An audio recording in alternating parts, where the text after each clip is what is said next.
बहुत समय पहले की बात है। एक नगर था, उल्टीपुर। नाम के जैसे ही उस नगर के हालात भी उल्टे पुल्टे थे। वहां का राजा था, राजा उलट बुद्धि। उसे सोचने से ज्यादा फरमान सुनाने में मजा आता था। राजा का नियम बड़ा अनोखा था। जो दिखे वही सच, जो समझ आए वही कानून। नगर में एक दिन राजा ने देखा कि लोग धीमे धीमे चल रहे हैं। राजा को यह बिल्कुल पसंद नहीं आया।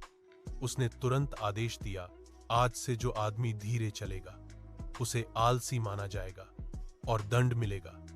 अब लोग दौड़ दौड़ कर चलने लगे, बूढ़े गिरने लगे, बच्चे टकराने लगे, लेकिन राजा खुश था। एक दिन एक आदमी शिकायत लेकर आया, महाराज, मेरी दुकान गिर गई। राजा बोला, दुकान गिरी है, जरूर जमीन दोषी होगी, जमीन को सजा दो। मंत्री ने कहा, महाराज, जमीन को कैसे सजा देंगे? राजा बोला, उस पर और बोझ डाल दो ताकि वह दोबारा न गिरे।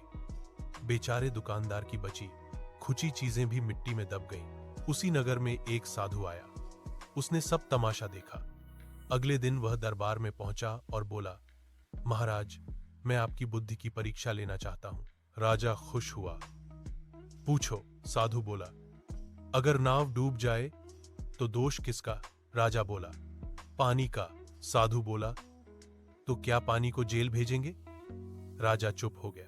पहली बार उसे सोचने की जरूरत पड़ी। साधु ने कहा, महाराज, जहां बिना सोचे फैसले होते हैं वहां नगर नहीं, अंधेर नगरी बनती है और राजा चौपट कहलाता है। राजा को अपनी गलती समझ आई। उसने नियम बदले, समझदारी से न्याय करने लगा और उल्टीपुर फिर से सीधी राह पर आ गया। सीख एक, बिना सोच समझ के लिया गया निर्णय पूरे समाज को नुकसान पहुंचा सकता है।